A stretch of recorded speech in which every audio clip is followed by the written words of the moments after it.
Israel-Hezbollah has admitted that an Israeli airstrike in Beirut yesterday killed a second top commander. It comes after a deadly week in Lebanon that's seen targeted strikes and exploding pagers and walkie-talkies as cross-border exchanges with Israel continue to escalate. Our special correspondent, Alex Crawford, is in Beirut. Alex, it's been a simply incredible week. What's the situation there today?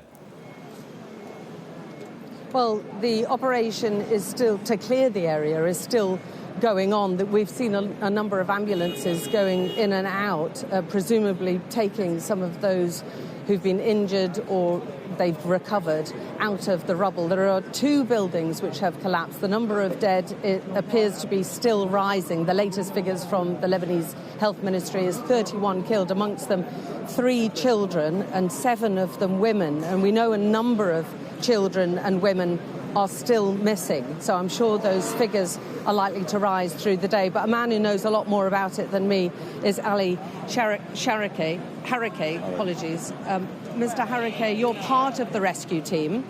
Tell me, what was the scene? What are the challenges you've been faced with in that area? Because there's a scene of utter devastation there. The first challenge we are facing is trying to get people away from the site, because this will obstruct the worker team in working in the site. The other thing that we have to work removing the rubble slowly, in a slow way, so because we have to pull out the civilians who may be still alive, but I don't think so, or pull out the bodies of the civilians that killed and they hit yesterday. So how big a challenge is that? And you mentioned very briefly you're not sure people are still alive. Yeah. Why do you say that? I mentioned people come here because they have to check on their relatives, their loved one. Everybody is worried about his family. This is a civilian neighborhood. There are a lot of people living in the buildings that were hit. It's a 9-story building, 18 apartments. It's full of civilians. I know they hit another building. Maybe, as they claim, there is a leader. We're meeting in the basement of the building next to the building that is level to the ground. But this building that is level to the ground, the second building that level to the ground, struck by a rocket, where only civilians living in it. Mm-hmm. And how likely do you think it is people are still alive at this stage? I don't think so. When the whole building is demolished, you don't think that there is a living person still in this rubble. So I believe all the missing persons are dead. I hope not, but this is a fact. We have to be logical in our thinking. It's a very heavily populated area, lots of people living around here. How many, is it possible to make an estimation based on the survivors or the people around here on how many people you're still looking for? The missing people, you mean? There is still like 18 or 17 missing people. This is other than maybe some people were visiting this building, not necessary to be living in this building. Maybe they're visiting their relative. So the people who are living in the building, the missing number is 70 or 80. The others are not known.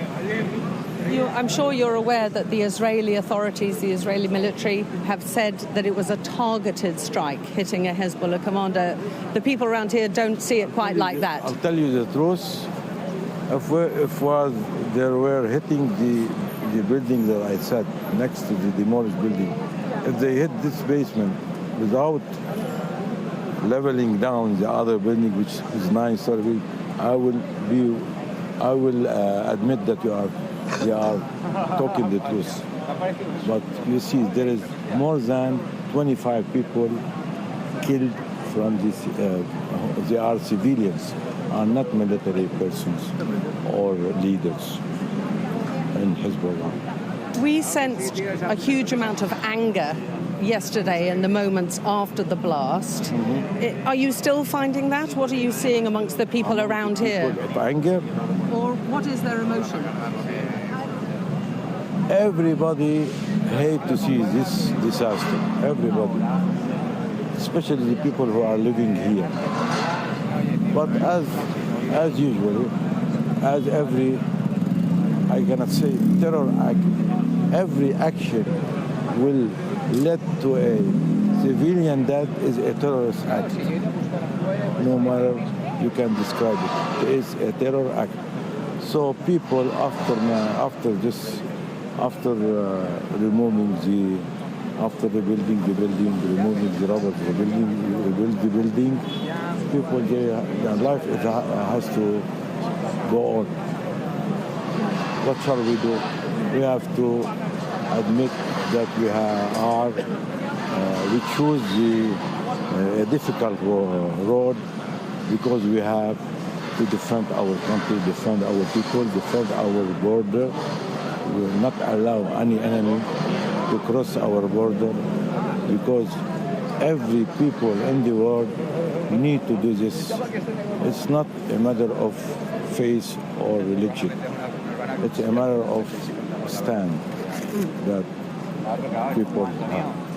Ali Harake, part of the rescue team, thank you very much for your time. I know there's a lot of work still going on behind the scenes. All the media are being kept well away from the area. As Mr. Harake said, the rescue team is struggling with all the neighbourhood wanting to get involved as well. Well, we'll bring you the latest as soon as we can anyway from the scene.